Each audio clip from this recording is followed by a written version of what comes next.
Bonne année! Coucou tout le monde, ça fait très longtemps que j'ai pas fait une petite vidéo de nouvelles. Donc du coup, voilà, ça arrive. Dans cette vidéo, je vais faire trois choses. La première, j'ai envie de vous faire un petit récap de ce qui s'est passé durant toute l'année dernière, parce qu'aujourd'hui c'est l'anniversaire de mon premier jour d'arrivée aux États-Unis. Voilà, je voudrais vraiment faire un petit récap des moments forts de cette année et vous montrer combien Dieu a été bon avec moi. À la fin de ça, je vais vous donner des nouvelles des 2 derniers mois parce que je vous ai rien dit, j'ai rien fait, voilà. Et au final, je vais vous donner des petits sujets de prière, des petites nouvelles en ce qui concerne l'année prochaine, là, ce semestre qui arrive. Et j'aurai aussi une petite part qui concerne ceux qui me soutiennent financièrement. Donc si c'est votre cas, soyez sûr que vous voyez cette petite partie. Et voilà, parce que j'ai besoin d'une réponse de votre part sur un certain truc, donc voilà. Alors, commençons. Il y a un an pile poil, jour pour jour, j'arrive aux États-Unis et je découvre tout. Il fait -15 quand j'arrive, il fait un vent incroyable. Je découvre, moi, qui est plutôt maintenant je suis plus nantais qu'alsacien malheureusement, qui est grandi dans l'Ouest. Ah, ça fait bizarre de dire ça. On connaît un peu le vent et puis en étant allé, j'avais l'impression de connaître ce que c'était le froid. Absolument pas. T'arrives à -15, un vent mais hallucinant. Pour dire, le vent est tellement fort à Chicago. Je crois que j'ai déjà raconté ça dans une vidéo, mais que dans la famille dans laquelle j'ai logé, le bébé qui avait 1 an, qui n'arrivait pas à tenir debout quand il marchait. Le vent le faisait tomber. Je sais pas si vous vous rendez compte de ça, mais c'est juste hallucinant climatiquement. Et j'arrive aux États-Unis, je suis complètement perdu. Tout est grand, tout est comme ça.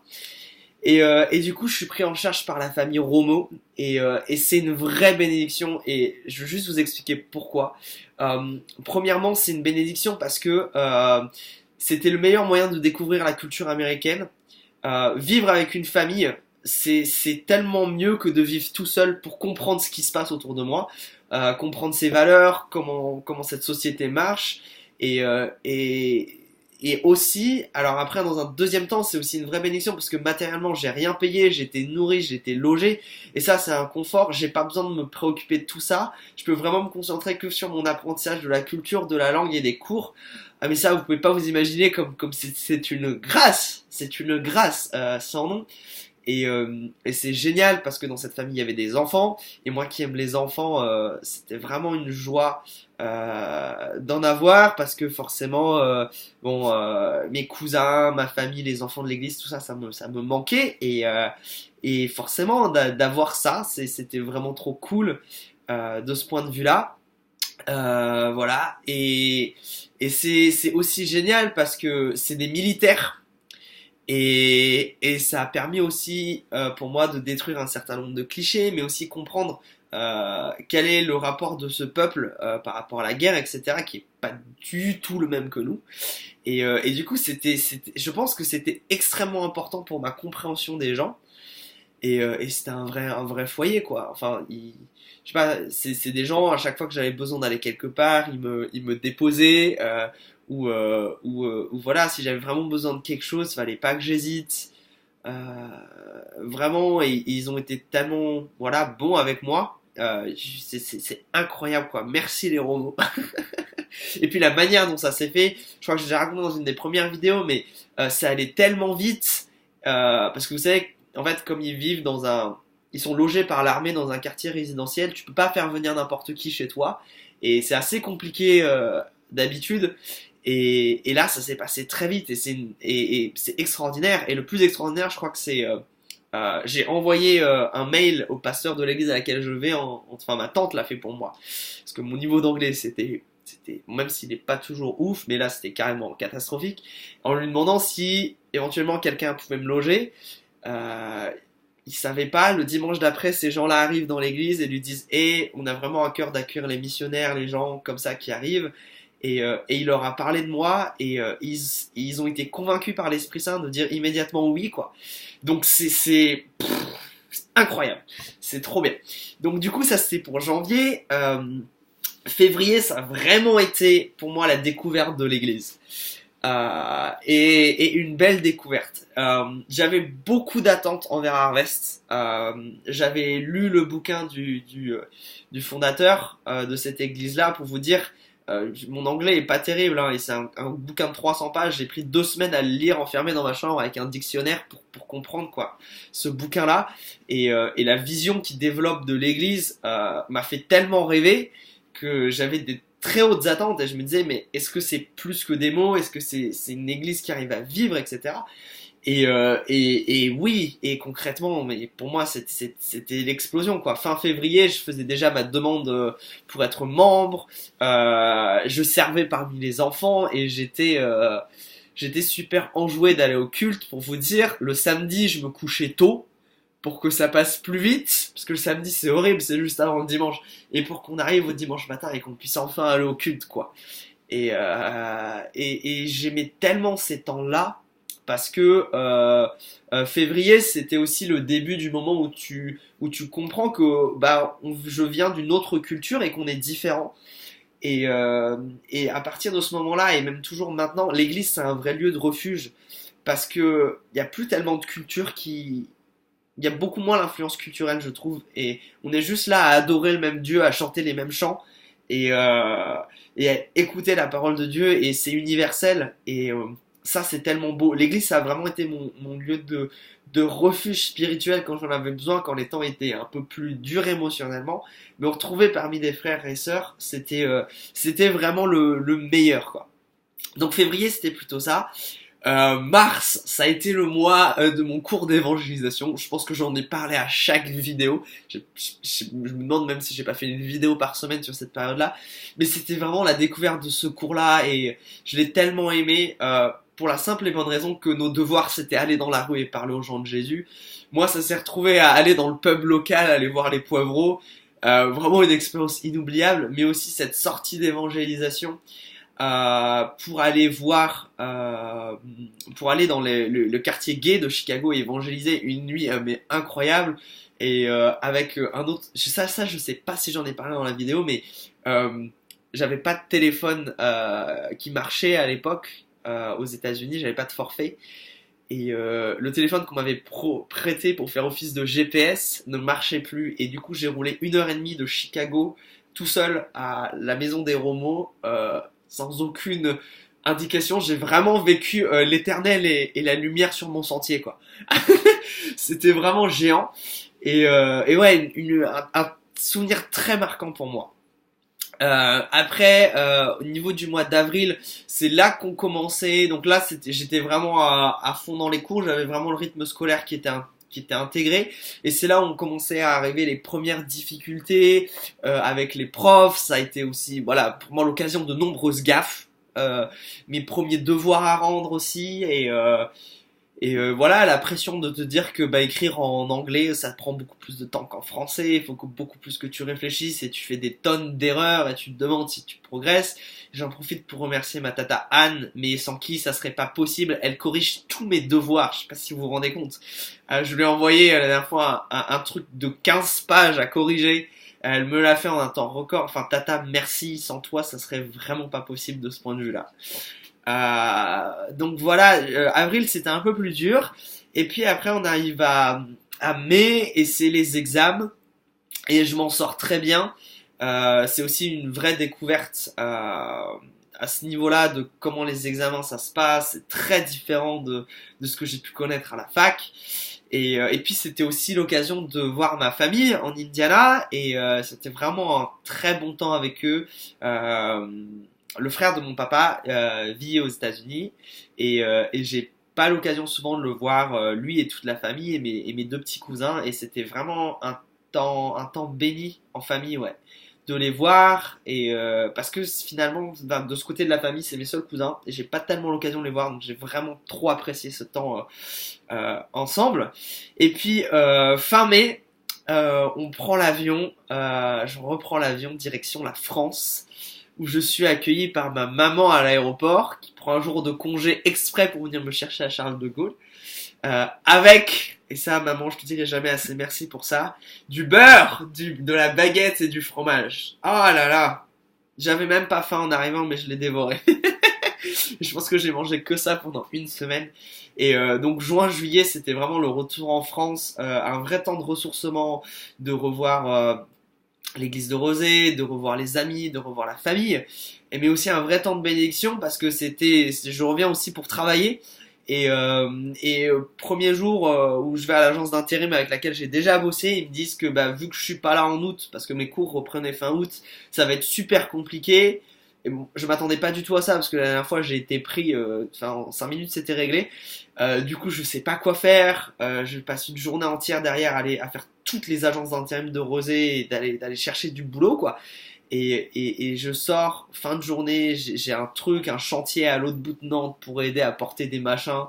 Et je me dis, mais Seigneur, comment je vais y arriver? Et à ce moment-là, je reçois un coup de fil de la première agence d'intérim, celle avec qui j'avais demandé à bosser, qui m'a dit que c'était pas possible, et qui me disent que finalement, ils ont un poste. Je vais là-bas, je bosse pas dans le même secteur dans lequel j'ai bossé, mais du coup, je parle avec personne, et ça me déprime, et j'ai tellement envie de partager l'évangile, et je dis à l'Éternel, mais Seigneur, j'ai tellement envie de partager ma foi, et ici, je peux pas, comment on fait? Je finis de prier ça, je me retourne, il y a mon ancien chef qui me dit « Quentin, on a besoin de toi dans la section dans laquelle tu avais bossé avant avec tes anciens collègues. » Incroyable. Et là, je retrouve un de mes meilleurs potes, Cyril. Et en fait, je pense que ça a été vraiment un temps béni aussi par rapport à ça, où j'ai vraiment pu encore plus développer ma relation et mon amour avec ce frère. Et on a eu des super échanges théologiques. On allait à vélo en taf ensemble et on rentrait à vélo. Et Cyril, vraiment des super échanges avec toi. C'était vraiment, vraiment trop, trop bien. Euh, donc ouais, ça a été vraiment béni de ce point de vue-là. Et quelques bonnes conversations avec 2 ou 3 gars de l'équipe. Donc ça, c'était vraiment très, très cool. Après, on arrive fin août. Dernière raclette avant de partir. Et c'est reparti pour les États-Unis. Cette fois, j'arrive dans une nouvelle famille que je ne connais pas, la famille Michaelis, Georges et Laurie. Et j'arrive, donc c'est le lieu dans lequel je suis actuellement, une vraie bénédiction.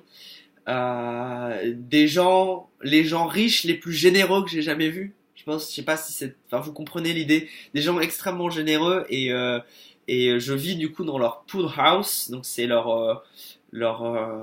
comment traduire ça? C'est pas le cabanon de jardin parce qu'on ne met pas des outils, mais c'est une petite maisonnette dans le jardin, globalement, qui est à côté de la piscine, c'est pour ça que ça s'appelle comme ça. Et d'ailleurs, je vous ai promis des photos, et ma soeur m'a tanné avec ça, il faut que je vous les fasse. Il va falloir que je fasse un peu de rangement, mais ouais, je vais me faire ça. Donc du coup voilà, un endroit super et c'est trop bien parce que je suis à la fois autonome, je vis entre guillemets dans mon petit bâtiment, mais à la fois j'ai la famille à côté et ils prennent vraiment soin de moi, ils sont vraiment gentils, très attentifs à mes besoins, etc. Et ces gens-là sont une vraie grâce, et alors la vraie bénédiction. Alors ça c'est trop fou, c'est que un de mes problèmes majeurs aux États-Unis en tant que grand bavard, c'est que les gens aiment pas s'asseoir autour d'une table et parler. Et mon copain Georges, lui, il est hyper bavard. Il est grec et il est hyper bavard. Et du coup, on s'entend très très bien. Et ça nous donne le temps d'avoir des super discussions et à la fois théologiques, mais aussi on prie pas mal ensemble. Et ça m'a permis aussi de lui poser des questions par rapport à la culture américaine, etc. Et aussi d'approfondir ça, d'avoir plus du cœur à cœur avec lui. Du coup, c'est vraiment aussi enfin, je vois vraiment la main de Dieu, si vous voulez, dans tout ça. Donc ça, c'est cool. Et du coup, on arrive au mois de septembre. Et septembre, il se passe plein de trucs. Pour moi, déjà, c'est donc la reprise des cours et la grande découverte du grec. C'est incroyable parce que je suis un scientifique, je suis pas du tout un littéraire. J'ai une licence en biologie et les langues, honnêtement, ça a jamais été mon dada. Mais le grec, c'est bizarre à dire, hein, mais j'aime ça en fait. Et je pense que ça vient du simple fait que quand tu comprends le grec, tu lis la Bible en version originale.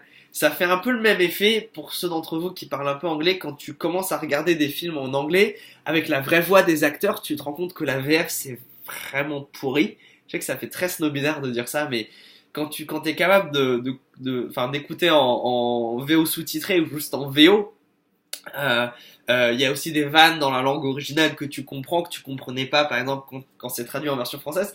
C'est un peu le même sentiment que j'ai. Et juste l'extase de traduire son premier verset, mais c'est fou, c'est fou. Le grec, ça m'a trop plu. C'est hyper dur, mais ça m'a vraiment trop plu. Septembre, ça a été aussi l'occasion pour moi de prendre une autre responsabilité dans l'église, où je suis co-responsable du groupe de jeunes adultes. Et du coup, de commencer à guider des études bibliques. Donc en fait, pour vous expliquer en 2 mots, la manière dont ça se passe, c'est que on a un curriculum de questions et d'études de texte en fonction du message qui a été prêché le dimanche d'après. D'avant, pardon, le dimanche d'avant. Et donc nous, on se réduit le jeudi soir, et du coup, globalement, c'est une reprise du texte, etc. Donc si vous voulez, j'ai pas un gros travail à fournir là-dessus. Pour moi, c'est juste relire mes notes et un peu préparer, quoi. Mais du coup, c'est très bien que ça soit passé comme ça, parce que au niveau de la prise de parole en public, en anglais, et m'entraîner à ça, c'était une bonne chose, en fait. Enfin, voilà, d'améliorer mes compétences oratoire, je sais pas si on peut dire ça comme ça, mais en anglais. Et du coup, c'était très très bien. Ça a été aussi l'occasion pour moi d'apporter autre chose euh, aux États-Unis, parce que on vit pas dans le même monde. Ça, il faut bien en prendre conscience. Ici, la culture, elle est. On dit que nous, en France, on est dans une culture judéo-chrétienne, mais c'est rien comparé aux États-Unis. Enfin, c'est un pays beaucoup plus christianisé que le nôtre, et du coup, des fois, c'est un peu dur de discerner qui est chrétien, qui l'est pas, etc. Et, euh, et venant de France, et puis mon caractère aussi, je suis quelqu'un de très radical, et autant ça en effraie certains, autant ça a beaucoup plu au groupe de jeunes, et j'ai senti qu'au travers de ça, j'étais une vraie bénédiction pour eux. Il y a eu aussi des temps difficiles, mais c'était vraiment bien. Après octobre, donc ça, je pense que fin octobre, ça devait être ma dernière vidéo, quelque chose comme ça. Fin octobre, en octobre, il s'est passé plein de trucs. Le truc important pour moi, c'est que j'ai quitté mon engagement à plein temps avec les enfants à l'église pour faire partie de l'équipe de louange. Et ça, c'est vraiment trop trop cool. J'aime trop ça. C'est vraiment trop bien. Donc je joue de la guitare. Et c'est vraiment trop cool parce que ça permet de voir une autre manière de fonctionner et que ce que j'ai l'habitude en France, etc. Et du coup, ça me rappelle mes bons temps avec mes copains de GPS à qui je fais un gros bisou parce que vous me manquez aussi énormément sur ce point de vue-là. Voilà, c'est aussi ah oui un événement hyper marquant pour moi. J'ai donc j'ai un budget très serré et j'ai dû faire un rappel de vaccin et ça coûte bonbon. Pour vous dire, ça m'a coûté 50 $, ce qui est fou, juste un rappel de vaccin quoi. Et du coup, j'avais pas du tout prévu ça dans mon budget et je me disais mais Seigneur, comment je vais faire parce que là concrètement, euh, pour manger c'est compliqué. Et donc du coup j'ai ce truc là et le jour d'après en classe de grec il y a un frère d'origine chinoise qui vient me voir et qui me dit écoute Quentin euh, on a acheté trop de nourriture ce mois-ci et du coup on va pas arriver à tout manger, est-ce que toi ça t'intéresserait d'en avoir et voilà je sais pas je te demande ça, je sais pas pourquoi. J'ai fait bah, Seigneur c'est incroyable ça. Et du coup, je me suis retrouvé avec des. Enfin, vraiment, c'était une bénédiction même dans ce qu'il m'a apporté, pour vous dire. J'ai eu des spéculoos et du beurre de cacahuètes. Ah, j'étais aux anges. Mais aussi, il m'a donné finalement pas mal de viande. Et ça, c'est cool parce que la viande, ça coûte cher. Et c'est un truc que j'achète quasiment pas. Je me suis presque transformé en végétarien, c'est dire, hein. Malgré moi, plus que par conviction. Mais, euh, mais du coup, c'était ouais, intriguant, mais c'était incroyable ce que Dieu a fait. C'était aussi pour moi, et ça, ça Seigneur, les cours de counseling. Donc, vous vous rappelez, je vous en ai parlé dans une dernière vidéo, c'est un peu ce cours où j'ai eu beaucoup de difficultés avec mon prof, parce que c'est un peu mêlé psychologie et théologie.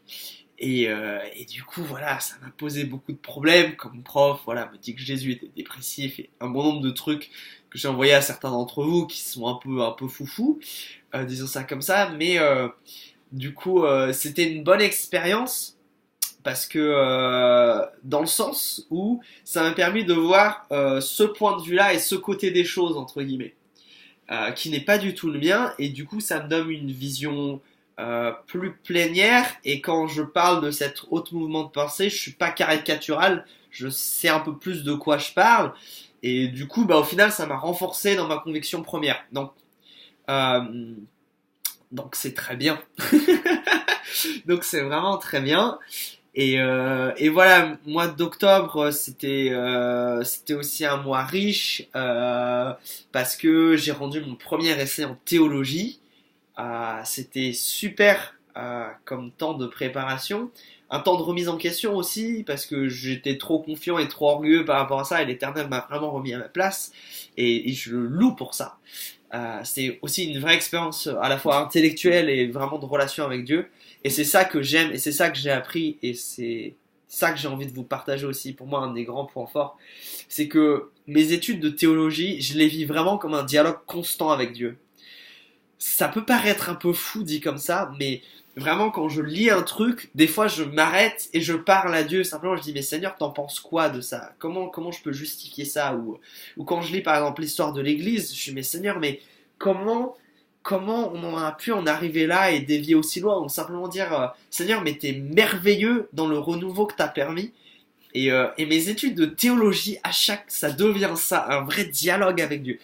Et je sais pas comment exprimer ça, mais ça me procure une joie incroyable. Et c'est triste parce que je me dis que, alors, dans 3 ans c'est fini, je ferai plus d'études de théologie comme ça, et ça me rend triste un petit peu.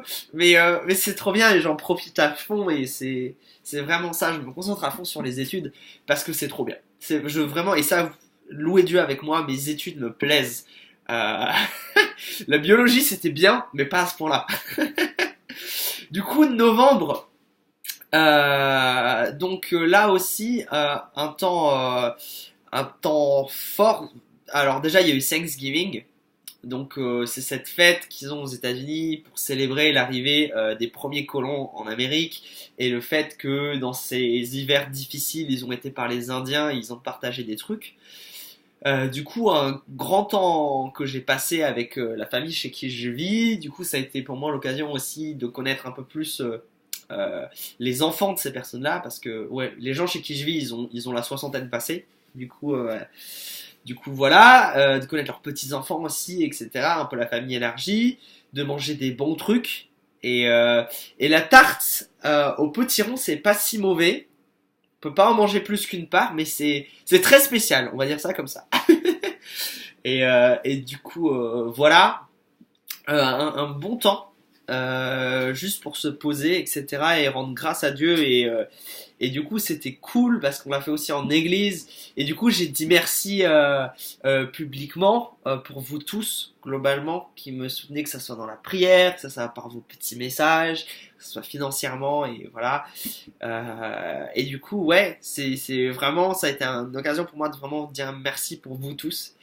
Euh, Aussi, donc il y a eu le temps fort aussi à ce moment-là, c'était la préparation de mon second devoir de théologie. Ça m'a marqué ces trucs-là parce que, si vous voulez, on vous donne un sujet et globalement trouve les ressources et répond à la question. Et du coup, mon sujet cette fois-là, c'était quels sont les problèmes que pose une vision déiste ou panthéiste du monde. Super intéressant. Et du coup, c'était trop cool parce que j'ai fait une introduction sur Star Wars. Ça m'a beaucoup plu. Non, c'était vraiment un super temps de préparation, ça aussi. Et puis c'était la découverte de 2 personnes que je vois souvent maintenant et que j'aime beaucoup, qui sont Gabrielle et Liliana, qui sont, alors ça je crois que j'en ai pas encore parlé, sont des amis de mon oncle et ma tante, qui ont vécu à Chicago pendant un moment et qui sont devenus mes copains maintenant. Donc ces 2 immigrés roumains, et ils sont juste adorables. Ils ont un vrai don d'hospitalité. Ils m'ont, enfin, je sais pas, j'ai passé énormément de temps avec eux ce dernier mois, ouais. Globalement, je suis allé souvent chez eux manger.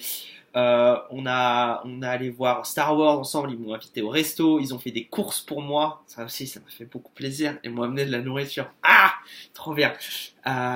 Donc vraiment trop trop cool quoi, et là j'ai passé quelques jours chez eux aussi, et du coup c'était un très bon temps, voilà, d'apprendre à les connaître, que dire de plus sur eux, pour vous les présenter un petit peu. Ils sont très drôles, je rigole beaucoup. Et alors, ça c'est une drôle d'histoire. La première fois qu'on a dîné ensemble, ils m'ont demandé ce qui me manquait le plus en France. Et j'ai dit, excuse-moi maman, j'ai dit que c'était la raclette. J'ai dit que la raclette, ça me manquait. Et du coup, ils savaient pas ce que c'était. Et du coup, on a passé la soirée à regarder des vidéos YouTube de raclette. Autant vous dire que à la fin, j'avais faim. J'avais faim et j'étais en manque de raclette. Ça, je leur ai pas dit. Mais eux, ils ont fait une fixette sur ça. Ils ont fait une fixette sur la raclette. Et à chaque fois qu'on se voyait, ils me disaient, Quentin, un jour, il faut vraiment que tu nous fasses goûter ce truc et tout. Et, et du coup, il y a quelques jours, on a fait une raclette. Du coup, on a fait comme on a pu, mais on a trouvé de la vraie raclette. Bon, à un prix exorbitant. J'avais mal, hein. C'est eux qui ont payé, heureusement. Mais j'avais mal pour eux, parce que c'est des prix exorbitants, quoi. Mais on a fait une raclette. Sur un appareil à pancake. Je vous ai mis une photo sur mon Facebook si vous voulez aller voir. Mais c'était vraiment quelque chose. Du coup voilà, là je suis un peu passé plus sur le temps de décembre. J'ai fini mes examens super tôt. J'étais en vacances le 12, quelque chose comme ça. Donc là j'ai quasiment eu un mois de vacances. Donc vraiment un bon temps de repos. Et du coup voilà, ça m'a permis aussi de plus se connecter. Et non, ça se dit pas. De développer mes relations avec justement Gabriel et Liliana, et aussi Georges et Laurie, et c'était des temps importants aussi dans leur famille parce que la maman de Georges est morte, et du coup vu que j'étais aussi en vacances, j'ai pu passer pas mal de temps avec lui, l'aider pour des petits trucs, etc. C'était un temps dur parce que ça arrivait juste avant les fêtes. Ah oui, du coup, faut que je parle de ça. Du coup, j'ai passé Noël avec eux. Du coup, c'était cool. Voilà, que dire, c'était un bon temps avec toute leur famille, un bon temps de Noël. J'étais pas en grand manque affectif, et je pense que ça aussi, c'est un point sur lequel je loue Dieu. C'est-à-dire que je souffre pas tellement. Ça me manque, c'est sûr, ma famille, mes amis, l'église me manque, mais c'est pas un poids. Et ça, je pense que c'est une vraie grâce. Parce que ça me mine pas le moral, etc. Et j'ai la chance de pouvoir skyper avec certains d'entre vous assez régulièrement, et du coup ça c'est aussi une vraie grâce. Et du coup j'ai pas ressenti de grand manque de la famille, un peu quand même, hein. Mais voilà. De toute façon, si je dis pas ça, ma maman va me taper. Donc voilà. Que vous dire d'autre? Donc là, on est le 5 janvier. Mes cours reprennent dans 5 jours. Et du coup, c'est peut-être maintenant le moment de vous dire un peu ce qui se passe pour moi pendant la suite. Du coup, ce semestre, alors pour vous parler vite fait de mes cours, globalement, je prends le niveau 2 des cours que j'avais. Donc j'ai Histoire de l'Église niveau 2, Grec niveau 2. J'ai remplacé le cours de psychologie là par un cours qui est plus entre guillemets découvre dans quel ministère tu vas servir. Je sais pas comment dire ça, mais l'idée c'est un peu de cerner avec toi dans quoi tu veux t'engager après, etc. Te donner des ressources, te dire quel cours il faut que tu privilégies, etc. Donc ouais, ça va être intéressant. Et puis le niveau 2 de théologie qui risque d'être aussi très intéressant. Donc ça c'est pour les cours globalement.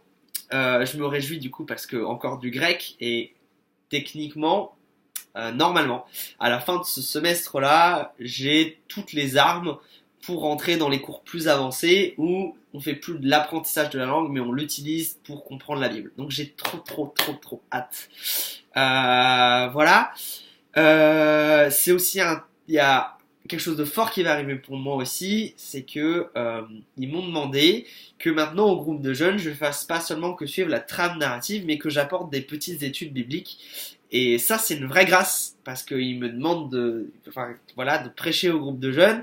Et c'est une vraie grâce parce que euh, déjà, je suis un nouveau, je suis français. Voilà, ça fait à peine un an que je suis là. Faire confiance comme ça aussi rapidement, c'est cool. Moi, je loue Dieu pour ça. Mais aussi parce que dans mon église, la prédication c'est quelque chose qui est pris extrêmement au sérieux. On laisse vraiment pas prêcher. Enfin, par exemple, ils vont pas souvent inviter des prédicateurs d'ailleurs, à part s'ils les connaissent bien et qu'ils savent comment ils prêchent, etc. Ils ont vraiment, si vous voulez, le fait ce que tu dis à la chair a une importance tellement importante qu'on ne peut pas laisser n'importe qui prêcher. Et le fait qu'ils me disent, Quentin, on te fait confiance pour, pour enseigner à tes pairs, pour moi, ça veut vraiment dire quelque chose. Et ça me réjouit énormément. Après, pour ce qui concerne un peu plus l'avenir un peu plus lointain, je sais pas ce qui va se passer, je sais pas quand je rentre en France. Je sais pas si je rentre cet été ou pas. Ça va dépendre des prochains temps qui arrivent parce que on a comment dire, je sais pas si je vais être embauché par eux comme pasteur adjoint cet été dans mon campus ou pas, et ça va dépendre de tout ça. Parce que vous savez qu'un de mes grandes limitations, c'est la finance, et du coup de savoir, parce que si je reste aux États-Unis, faut que j'ai de l'argent. C'est mon principal moteur pour retourner en France. C'est pas que voir ma maman, c'est aussi faire des sous pour pouvoir continuer les cours parce que ça coûte cher. Et voilà. Du coup, ça fait une super transition sur ce volet-là. Et du coup, pour vous, tous les amis qui me finançaient, on arrive après un an de soutien et je vous remercie. Je vous rappelle juste à quoi sert l'argent que vous me donnez. L'argent que vous me donnez sert exclusivement et uniquement à payer ma scolarité. Il ne sert à rien d'autre. Et quand je dis ma scolarité, c'est vraiment juste le prix des cours. C'est-à-dire que même les livres que je dois avoir pour les cours, je le prends sur une autre réserve. Donc voilà à quoi sert votre argent. Merci, parce que tout simplement sans vous, ça serait pas possible. Mais voilà ce que j'ai besoin de savoir. Et si vous pouviez me répondre, ça serait vraiment trop génial. Certains d'entre vous ne m'ont pas spécifié, ou alors, et pour d'autres, je ne me rappelle plus, peut-être que vous l'avez fait, mais je vous demande à tous de me le rappeler. Concernant ce soutien, est-ce que vous voulez le poursuivre pour l'année suivante? Ou est-ce que vous voulez vous arrêter maintenant? Du coup, voilà, n'hésitez pas à m'envoyer un petit mail que j'ai pas juste parce que ça me gênerait de vous envoyer un autre mail et vous dire excuse-moi, est-ce que tu continues à me soutenir, etc. C'est juste vous pouvez me dire est-ce que vous me soutenez encore, est-ce que vous me soutenez plus. Voilà, juste que vous puissiez me rappeler ça. Aussi parce que il y a des écarts entre ce que certains m'ont dit qui me soutenaient cette année et il y a des écarts entre guillemets les promesses de dons et ce qui a été réalisé. Donc voilà, si vous pouvez juste m'en informer, ça serait parfait. Je vous dis tellement merci pour votre soutien. Vous vous rendez pas compte comme vous me bénissez et comme vous allez pouvoir bénir j'espère être une bénédiction ensuite pour d'autres et pour notre pays et pour l'avancée du royaume de Dieu. Donc merci tellement à vous. Merci à ceux qui prient régulièrement. Je sais que ces derniers mois, j'ai pas du tout envoyé de nouvelles. Mais merci. Il y en a plusieurs d'entre vous qui me disent qu'ils prient régulièrement pour moi et merci. Je vois tellement Dieu prendre soin de moi. Et deux choses encore. La première, et ça c'est donc mes sujets de prière pour cette nouvelle année, c'est un truc que ma tata m'avait envoyé, parce que là du coup j'ai relu tous les petits mots que vous m'avez envoyés avant de partir, et ma tata Nati m'avait envoyé ce verset là et que j'ai envie comme une promesse aussi pour cette nouvelle année, c'est Josué 23 verset 8. Mais attachez-vous à l'Éternel votre Dieu comme vous l'avez fait jusqu'à ce jour. Ça sert à rien entre guillemets, ma relation avec Dieu prime sur mon étude de Dieu entre guillemets. Et voilà. Donc ça c'est vraiment mon sujet de prière, que mon cœur soit toujours tourné à 100% vers Dieu, que je puisse grandir en amour pour les perdus, pour le peuple américain aussi, hein, je vous cache pas, c'est pas toujours facile le fait de venir d'une autre culture. On a des valeurs qui sont pas pareilles et des fois j'ai vraiment besoin d'amour à ce niveau-là, que je puisse grandir en sagesse, en intelligence, mais surtout en crainte de Dieu, que je puisse continuer à révérer Dieu et avoir que ma faim de l'Éternel soit toujours forte. Mon deuxième sujet de prière, c'est par rapport à ce que je vous évoquais un tout petit peu précédemment et ce nouveau rôle dans le groupe de jeunes, plus d'enseignement. Vous pouvez vraiment prier pour ça. J'ai vraiment à cœur de publier les œuvres de l'Éternel et voilà, que jamais je ne puisse dire quelque chose qui ne vient pas de Dieu, ou que si je suis pas sûr de ce que j'ai, je puisse avoir l'honnêteté de le dire, et que voilà, que je ne puisse prêcher qu'une seule chose, c'est l'évangile de la vérité, l'évangile qui libère. Ça aurait été un autre truc que j'aurais pu vous raconter, mais cette année ça a été aussi l'année de voir comment textuellement la parole de Dieu change les choses, comment la parole de Dieu est vivante, et quand on prie les mots qui y sont écrits, il se passe quelque chose, quoi.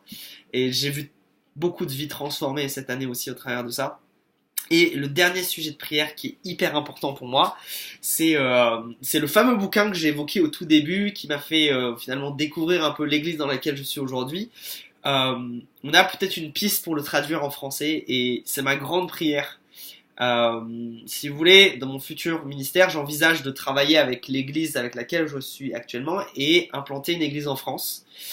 Et j'ai vraiment à cœur de poursuivre dans la ligne directrice de leur vision, etc. Et je pense que pour constituer une équipe de départ et pour que les gens comprennent un peu ce que je vis aussi ici, mais aussi quelle est cette vision, vous savez, pour le ministère futur, c'est important que ce livre soit traduit, donc vous pouvez vraiment prier pour ça. Et d'ailleurs, on s'arrangera pour vous qui écoutez ces vidéos, pour avoir un rabais si ça vous intéresse, etc. On va pouvoir s'arranger pour tout ça. Mais voilà, vous pouvez vraiment prier pour la traduction de ce bouquin. Et pour... voilà, c'est incroyable. Cette année a été incroyable. Et... Enfin, on a un chant à l'église qui dit, si je le traduis, c'est « Pour tout ce que tu as fait et tout ce que tu feras, nous te louons ». Et c'est vraiment ce sentiment que j'ai maintenant, plein de confiance pour ce qui va arriver, parce qu'il y a toujours des grosses incertitudes par rapport à de nombreuses choses, mais je n'en suis pas inquiet, je suis dans la confiance. Et j'aimerais juste citer un dernier verset pour conclure ça, verset que j'aime trop, qui est Jérémie 10:6 et qui résume bien un peu cet état d'esprit dans lequel je suis maintenant. C'est « Nul n'est semblable à toi, ô Éternel, tu es grand et ton nom est grand par ta puissance. » Et c'est vraiment ça. Que cette année, vous comme moi, on puisse expérimenter la puissance une nouvelle fois de Dieu. Je prie qu'au lieu de tenir vos bonnes résolutions, l'Éternel change nos cœurs à tous, parce que je crois qu'il n'y a aucun changement qui est possible en dehors de ça.